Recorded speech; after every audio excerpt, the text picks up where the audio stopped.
আসন্ন ত্রয়োদশ জাতীয় সংসদ নির্বাচন ও গণভোট উপলক্ষে আগামী 11 ও 12 ফেব্রুয়ারি সারা দেশে নির্বাচনকালীন নির্বাহী আদেশে সরকারি ছুটি ঘোষণা করেছে সরকার। পাশাপাশি শিল্পাঞ্চলের শ্রমিক ও কর্মচারীদের জন্য আগামী 10 ফেব্রুয়ারি বিশেষ ছুটি দেওয়া হয়েছে। গতকাল জনপ্রশাসন মন্ত্রণালয় থেকে এই সংক্রান্ত প্রজ্ঞাপন জারি করা হয়। প্রজ্ঞাপনে বলা হয়, উপদেষ্টা পরিষদের বৈঠকের সিদ্ধান্ত অনুযায়ী ভোটাধিকার প্রয়োগ ও ভোট গ্রহণের সুবিধার্থে এই ছুটি ঘোষণা করা হয়েছে। ঘোষিত ছুটির আওতায় থাকবে সব সরকারি, আধা সরকারি, স্বায়ত্তশাসিত ও বেসরকারি অফিস, প্রতিষ্ঠান ও সংস্থা, পাশাপাশি সরকারি ও বেসরকারি শিক্ষা প্রতিষ্ঠানও।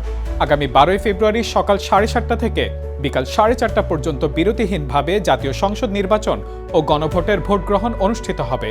ভোটের দিন বৃহস্পতিবার হওয়ায় পরবর্তী 2 দিন সাপ্তাহিক ছুটি থাকছে।